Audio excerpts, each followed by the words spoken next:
La facture électronique, à chaque fois que je vous mets les textes, on passe vite. Transposition de la directive européenne. Bon, là, par contre, là, on a fortement surtransposé. Les textes importants, le premier, c'est l'article 62, c'est la loi elle-même. Les seuls textes qui vous intéressent, c'est les BOI, là en bas, là, du 18 octobre. Le reste, ça ne vous concerne pas, laissez tomber. Enfin, je vous les ai mis pour être complet. Voilà. Mais surtout, il y a une obligation complémentaire qui a été publiée, et une autre qui a failli l'être, mais qui a été annulée, faute de décret. Donc la première, il y a eu également une directive européenne qui a rendu obligatoire l'émission de factures électroniques dans le cadre des marchés publics. Pas seulement des marchés publics avec appel d'offres, mais de tout paiement de factures dans le marché public. Donc toujours dans mon village, là, le week-end dernier, je suis passé à la boulangerie, je cherchais mon pain le matin, là, et puis la boulangère me dit « Ah ben vous n'étiez pas hier, là, il y avait une fête à la mairie, il y a monsieur le maire qui avait organisé une réception et tout. » Et je lui dis, et puis elle me dit « Ouais, ben j'ai livré les chouquettes. » Ah, je dis « Désolé, j'y suis pas allé, j'ai pas pu aller manger vos chouquettes. » Par contre, je lui dis « Dans 2 ans, pour que monsieur le maire ait le droit de vous payer vos chouquettes, il faudra lui faire une facture électronique. » Sinon, monsieur le maire, vous lui ferez cadeau des chouquettes, il n'aura pas le droit de vous les payer. Ouais, elle m'a dit, tu m'amuses avec tes histoires, mais c'est quoi ce truc-là? On verra bien en temps et en heure. Hein. Chaque chose en son temps, on ne va pas paniquer tout de suite et surtout voir un petit peu comment on fait. Donc cette obligation de facturer pour se faire dans le secteur public, vous allez me dire, mes clients, ils ne sont pas dans le secteur public. Bon, ok. Secteur public, c'est 100 000 établissements en France. D'accord? C'est toutes les collectivités, c'est, je ne sais pas, si vous avez des artisans par exemple, il y en a plein qui interviennent dans la remise en place dans des travaux l'été, dans les écoles par exemple. Vous en avez beaucoup qui vont aller travailler à la Régie des eaux, dans la communauté de communes, voilà. Donc 100 000 établissements publics sont concernés. Donc vous pouvez regarder, je prends les artisans par exemple, parce qu'on dit qu'ils sont très loin, ils ne font jamais de secteur public. Si, ils en font très souvent, sans qu'on se pose vraiment toujours la question. Donc il est courant on a beaucoup de nos clients qui n'en font pas forcément beaucoup. Peut-être qu'ils vont faire que 1, 2, 3 factures, mais quand ils sont allés, souvent, c'était pas pour rien, et ils ont envie de se faire payer leurs factures. Voilà, donc il faudra se poser la question, qui va faire cette facture? Comment on va la faire? Et encore une fois, je vais me poser la question à la fin, mon client ne sait pas la faire, est-ce que je ne vais pas la faire pour lui? S'il n'en a pas beaucoup, voilà. Donc cette obligation, c'est pour ça que je vous ai dit généralisation en 2020. Pourquoi? Parce que l'obligation, c'est pour les grandes entreprises 2017, les ETI 2018, les PME 2019 et toutes les entreprises en 2020. Donc ma boulangère, c'est 2020. 1er janvier. Bon, voilà, donc il y a un paquet de factures, et puis ça, ces factures, il y a une plateforme qui s'appelle Chorus Pro, donc on dépose ces factures en ligne, donc on peut les déposer sous les différents modèles de factures qu'on va voir là, le DI, le FI, et pour ceux qui ne savent pas le faire, ils ont une possibilité de saisir une facture en ligne et de générer une facture en ligne, quand même. C'est bien, parce qu'ils ont fait une solution pour les gens qui en faisaient très peu et qui se trouvaient coincés, voilà. Et puis, pendant que d'un côté on me disait, il y a l'obligation d'émettre, presque à la même période, puisque là, ça c'est une ordonnance de 2014.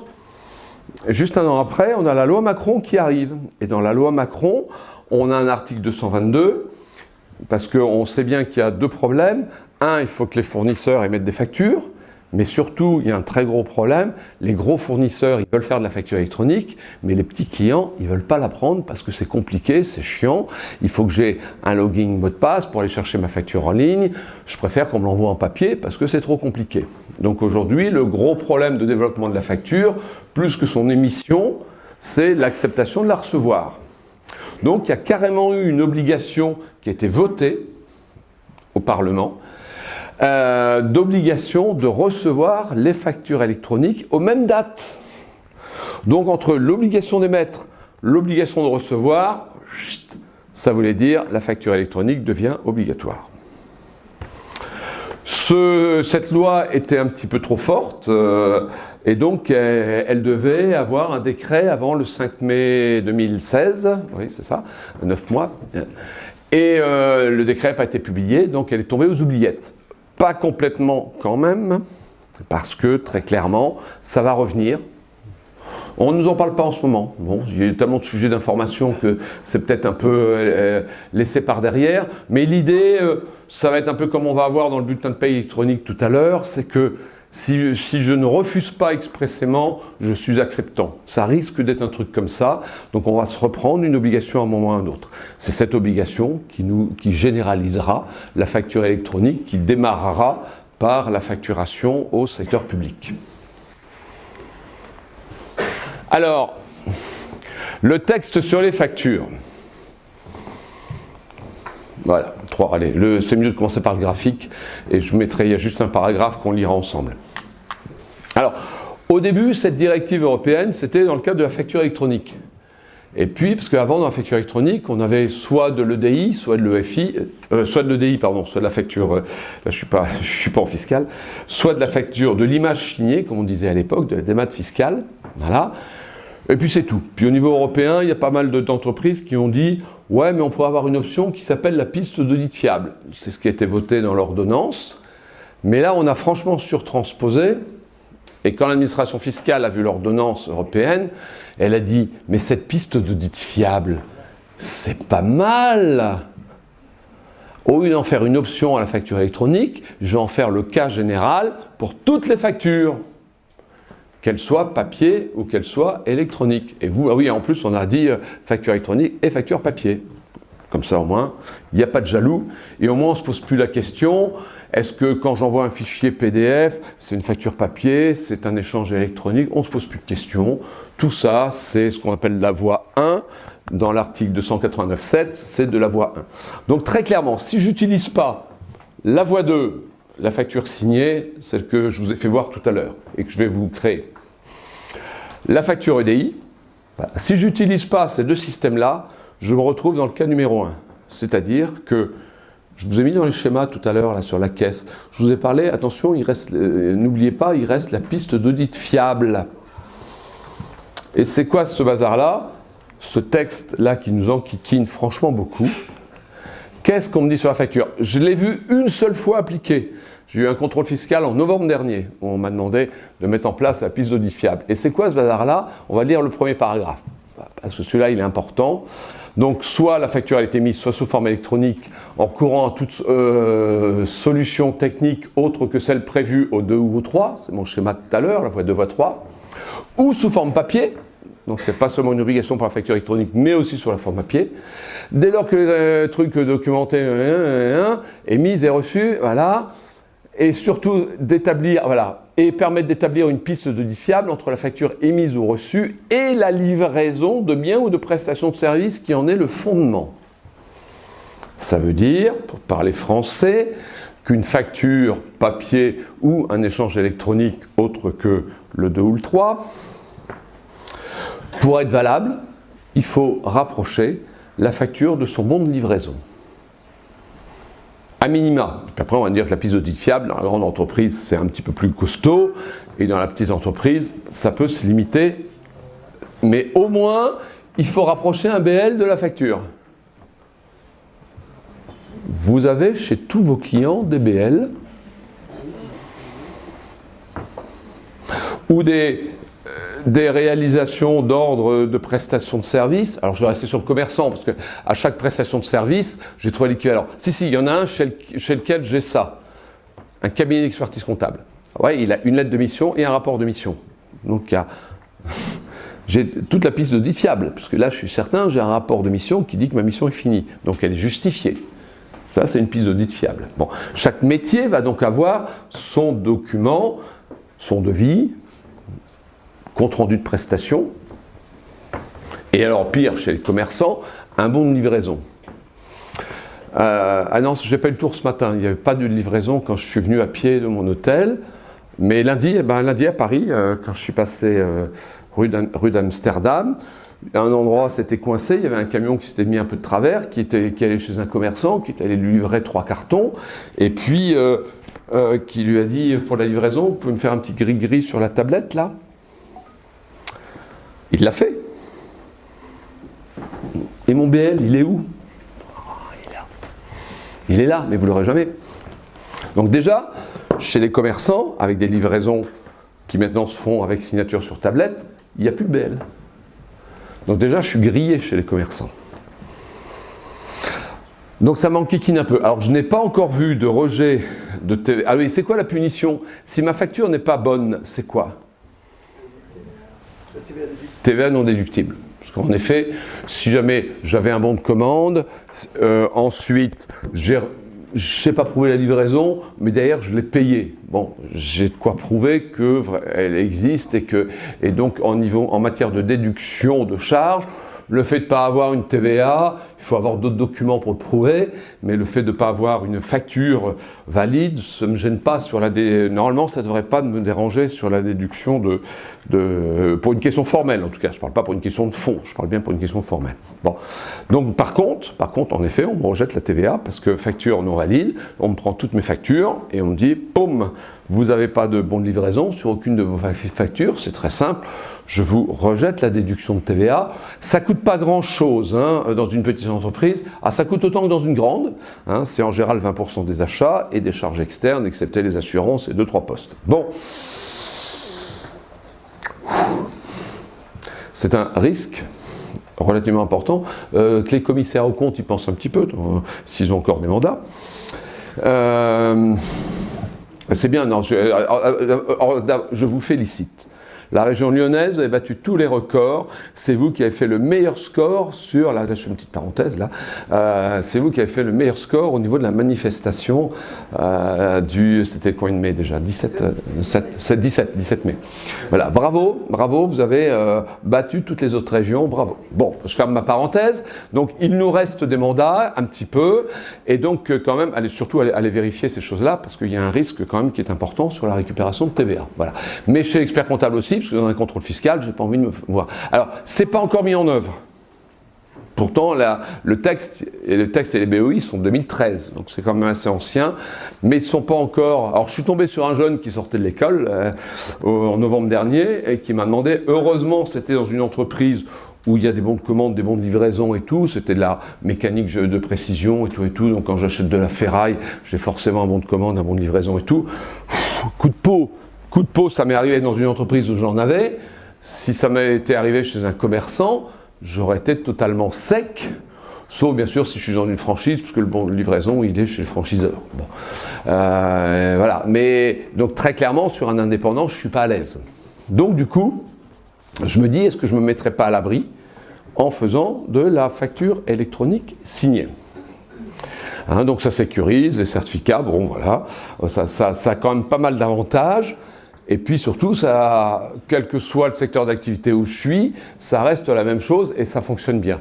Donc la question qu'on peut se poser, c'est est-ce que nous, on n'a pas intérêt à faire de la facture électronique? Est-ce qu'on ne va pas avoir intérêt à partir de 2020 à passer à la facture électronique? Et si mes clients, alors nous déjà pour le cabinet, bien sûr, moi ça fait 3-4 ans que, je crois, 3-4 ans que mes factures, tous mes notes d'honoraires sont en facture électronique, pas de souci. Et puis, mais je m'interroge aussi sur l'accompagnement de mes clients, et si dans le cadre du full service, à partir de 2020, même si je fais que la facture, après peut-être que je ferai tout le circuit post-client comme je vous ai dit ce matin, mais au moins déjà pour dépanner mes clients, est-ce qu'il ne faut pas que je leur fasse de la facture électronique avec un mandat de facturation? Est-ce que je ne veux pas leur faire leur facture? C'est-à-dire que le client, je ne vais pas établir les factures de mes clients, attention, il va me faire un PDF, il va me faire tout son cycle de facturation, et au moment où il l'imprimait en papier, il me l'imprime en PDF, il me fait un brouillon, je reprends ce brouillon et je lui en fais un original électronique, ce que je vais vous faire tout de suite.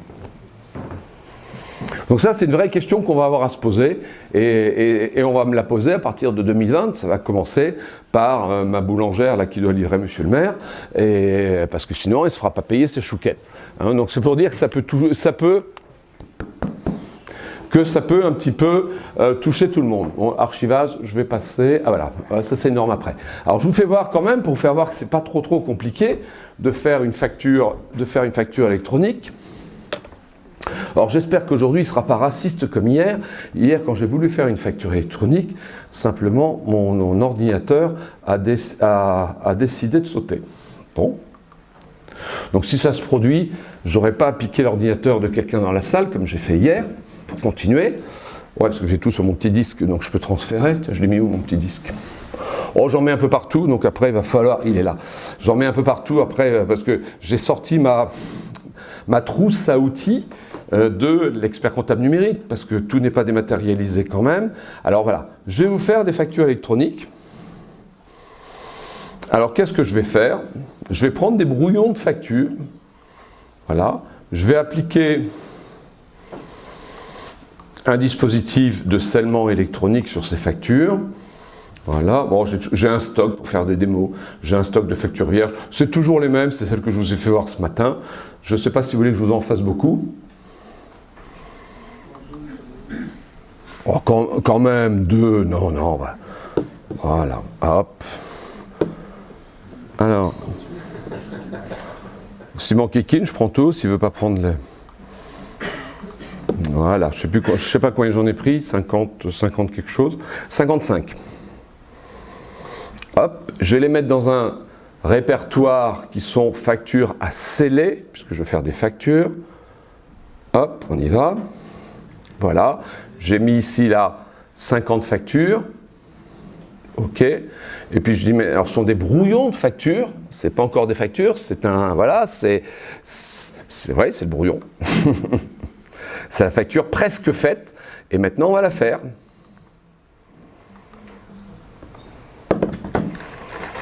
Je prends mon signe expert.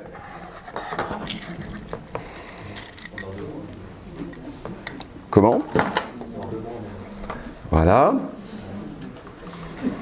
Signe expert, je vais dire carrément, voilà, faites-moi un scellement. Hop, c'est parti.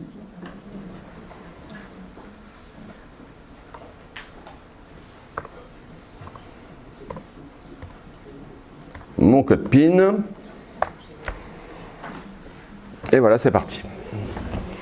Je ne sais pas si quelqu'un chronométrait pour voir combien de temps je vais faire pour faire mes 55 factures. Les 55 factures. Ah si, tiens, je vais vous faire voir quand même ce qui se passe pendant que ça se fait. Voilà. Ici, elles disparaissent d'ici, parce que je lui ai dit qu'une fois qu'elles sont scellées, vous me les mettez dans un autre répertoire qui s'appelle facture scellée, et qu'en plus, vous rajoutez à la fin, parce que dans un PDF, je ne sais pas quand c'est un original, il faut que je l'ouvre pour savoir si c'est un original ou pas. Donc carrément dans le nom, vous avez vu que mes factures, là, ils ont tout à droite. Le mot, j'ai rajouté partout, underscore scellé. Donc très clairement, quand j'ai programmé mon scellement, je lui ai dit, alors c'est tout petit, ça, je crains que vous ne le voyez pas, configurer le traitement. Donc dans mon signe expert paraphe, pardon, il faut que j'arrête la procédure en route. Bon, je ne sais pas combien de temps ça a mis les 55 là, moins une minute, moins d'une minute. Voilà. Moi, quand j'arrive au cabinet, enfin on est 5 associés, en général ma secrétaire elle sait qu'on est 3 à signer ou sceller rapidement nos documents, donc quand elle sait que je reviens le soir, elle me dit il y a 357 factures du mois à signer, vous penserez à les signer ce soir, donc j'arrive, je lance le truc, basta, et puis je fais autre chose après. Hein, ou en même temps plutôt. Voilà. Donc là je lui ai dit, vous prenez toutes les factures, tous les documents que je vous ai mis dans AFIC, assigner, fichier à sceller. Ensuite, quand ils sont scellés, vous me les mettez dans le répertoire AFIC, assigner, fichier scellé.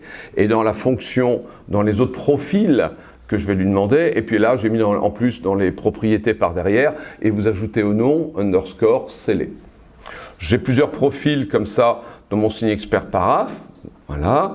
J'ai le scellement Sogapex. C'est le Sogapex avec mon certificat Sogapex. Voilà. Quand j'arrive au cabinet, les factures du cabinet sont sur un serveur. Donc j'ai la même chose, simplement les répertoires ne sont pas les mêmes, mais ne sont pas sur ma machine. Vous vous doutez qu'on fait pas, je ne suis pas là depuis 4 jours au cabinet, il faut bien qu'ils fassent quand même des notes d'honoraires, hein, j'espère, pendant que je ne suis pas là, et puis un petit peu d'impôts quand même. Et voilà. Et donc, je vais sur le serveur, on a défini avec mon secrétariat que toutes les notes d'honoraires à sceller étaient sur un endroit, donc on les prend là, je fais pareil, et puis ils les remettent sur le... c'est pareil, ça va être fichier à sceller et fichier scellé. Et puis si je suis en signature, par exemple, ça sera plus... Si je passe en signature, ça sera plus à sceller, ça va être à signer. Voilà, j'étais vachement original dans les noms, et voilà, au lieu d'être fichier à sceller et fichier scellé, voilà. Donc j'ai paramétré 3-4 profils, comme ça, je rentre, boum, je clique dessus, je donne mon PIN, mon code PIN, et vous voyez que ça n'a pas été trop compliqué. Et si jamais j'avais laissé ouvert, parce que là je l'ai fermé pour pouvoir rentrer dans les profils, si j'avais laissé la session ouverte, si je viens rajouter 10 documents, ils vont être scellés. Ils vont continuer à se sceller au fur et à mesure que je dépose un document dans le répertoire à sceller, puisque c'est une session que je peux laisser ouverte toute la journée. Donc vous voyez, c'est pas trop compliqué.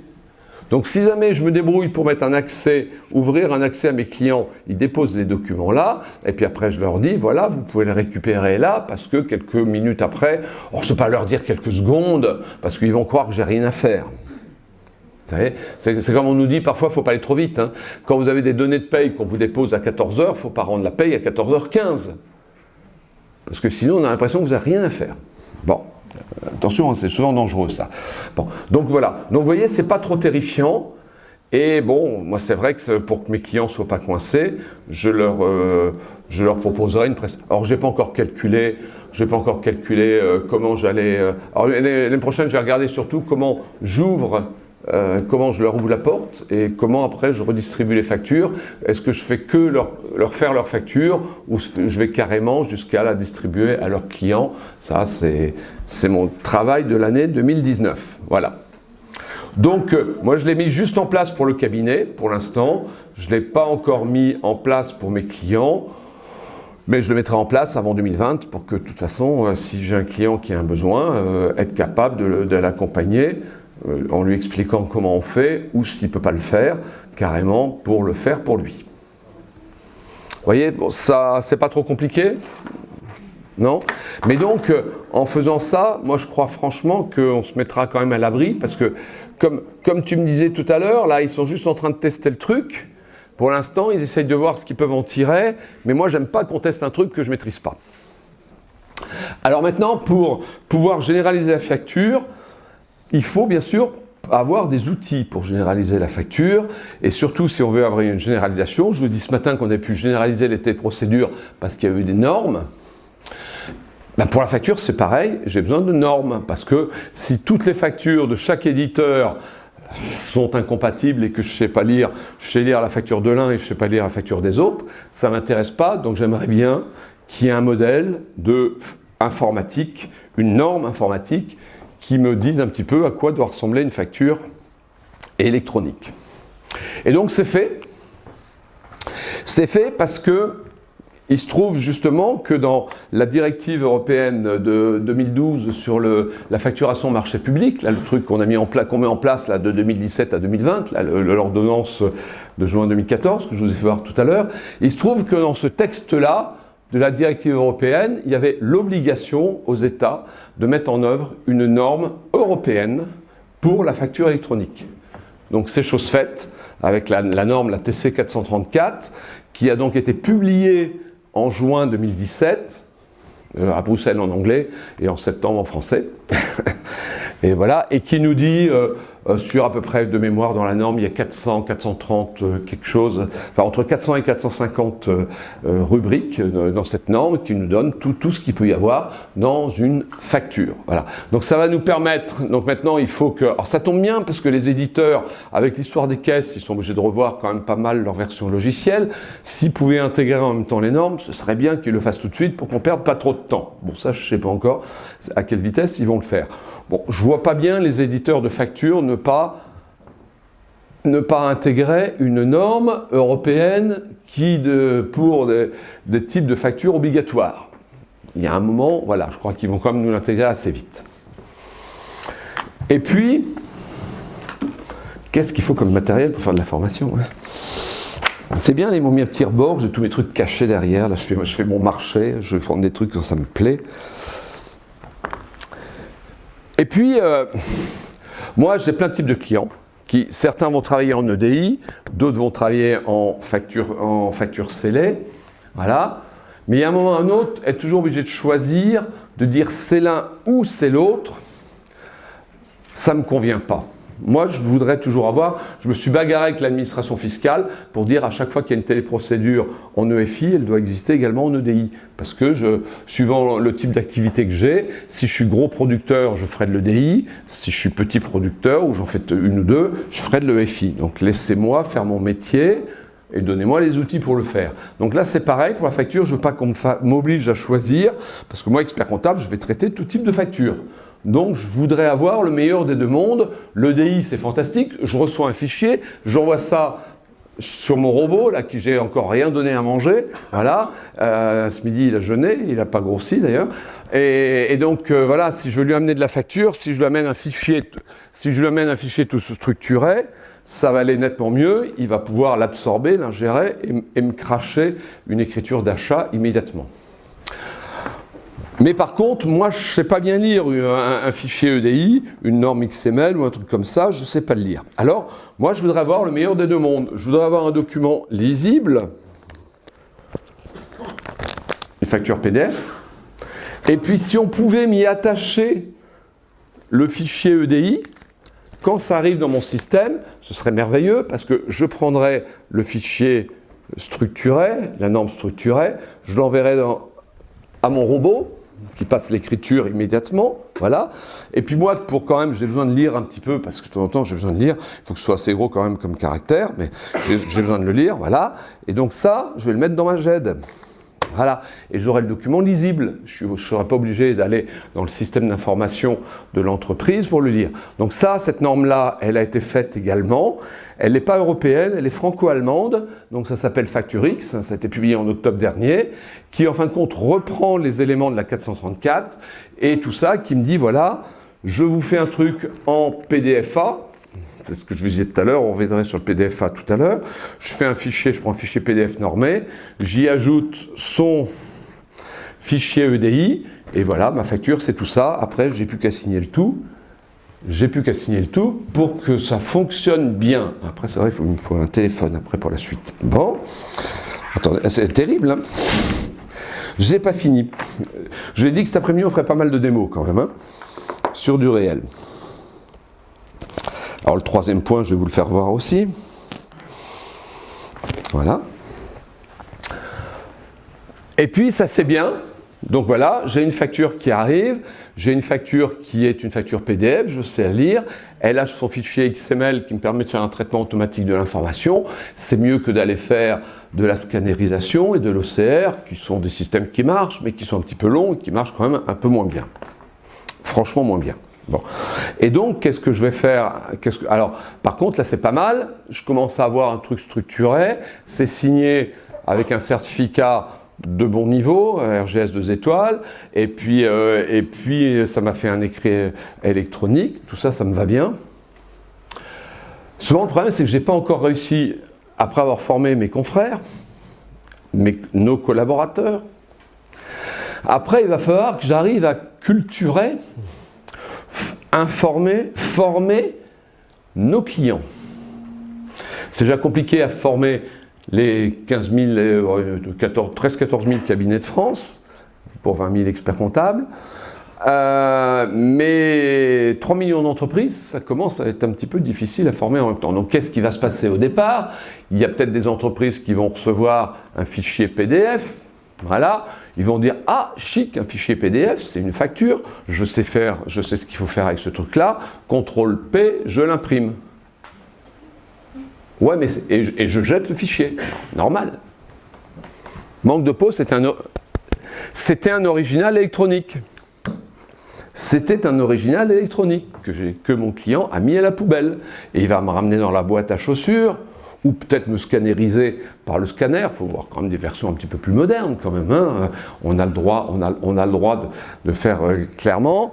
Et puis je vais avoir un petit problème, c'est que je ne sais pas forcément que c'était un original électronique. Alors on a inventé un petit truc en plus. Je vais l'emmener derrière, je vais en faire voir un. Oh, ça vous l'avez déjà vu, mais vous ne le savez pas. Vous ne le savez pas, vous êtes comme M. Jourdain, vous faites du 2D doc sans le savoir. Donc on a inventé ce qu'on appelle un cachet électronique visible. À Lyon, vous avez la critère, la vignette de couleur, là vous l'avez, je suppose, ouais, vous êtes une grande ville, vous avez ça chez vous. Donc vous avez un petit truc, puis en bas il y a un petit bazar là, en 4 parties là. Ça s'appelle un 2D doc. Voilà, je vais vous en faire voir un. Alors, j'ai une facture, ça tombe bien. Oh, j'ai un fabricant de 2D doc, je lui ai dit tu m'envoies des factures parce que j'ai besoin de tout ça. Je ne l'ai pas repris là. Bon, j'ai cherché ailleurs. Bon, je ne l'ai pas recopié là. SFR, SFR, SFR. Il n'est pas là. Eh bien, je vais le chercher ailleurs. Pas grave. Ça va se trouver dans mes présentations. Hop. Et dans les annexes. Voilà. Je veux un petit fichier SFR. Voilà. Donc c'est SFR qui l'a mis le premier en place, vous l'avez sur la vignette critère, et puis vous avez l'EDF qui le met pour l'instant, pas sur ses factures, mais sur ses contrats. Voilà. Ça, vous l'avez déjà vu, en plus petit, sur votre vignette de couleur, jaune, verte, rouge, et puis je ne sais plus, il y en a une quatrième, il y a 5 couleurs. Voilà, et vous avez ce petit truc-là. C'est quoi ce petit truc-là? C'est un truc qu'il est... Alors, je n'ai pas compris, il y a une histoire... il y a une courbe elliptique de trucs de bazar, enfin voilà, tout un bazar. Une fois que je l'ai généré, je ne sais pas le modifier. Par contre, je sais le lire. Et où je veux en venir avec ma facture. Ce truc-là, pourquoi il a été créé? Parce que de temps en temps, il faut se rappeler un peu, il faut savoir pourquoi on l'a fait et à quoi on pourrait s'en servir après. Ben, c'est très simple. Vous avez l'Agence nationale des titres sécurisés, c'est les gens qui font les passeports et les vrais passeports et les vraies cartes d'identité, qui se sont rendus compte qu'ils faisaient des vrais passeports et des vraies cartes d'identité avec environ 8% de faux justificatifs de domicile. Ce qui est franchement pas une catastrophe, parce que pour être franc, ma carte d'identité, c'est d'abord au dos l'adresse, et puis en plus, on ne certifie pas mon adresse sur la carte d'identité, on certifie mon identité. D'ailleurs, quand je déménage, je ne suis pas obligé de refaire ma carte d'identité. Donc on pourrait dire qu'on s'en moque un petit peu, mais malgré tout, pour quelqu'un qui fait des titres sécurisés, les faire à partir de faux justificatifs, quelque chose, ça fait quand même pas bien dans le décor, quoi. Bon. Donc c'est pour ça qu'on leur a inventé un bazar qui s'appelle le justificatif de domicile, et c'est ça le 2D doc. C'est quoi le but du jeu?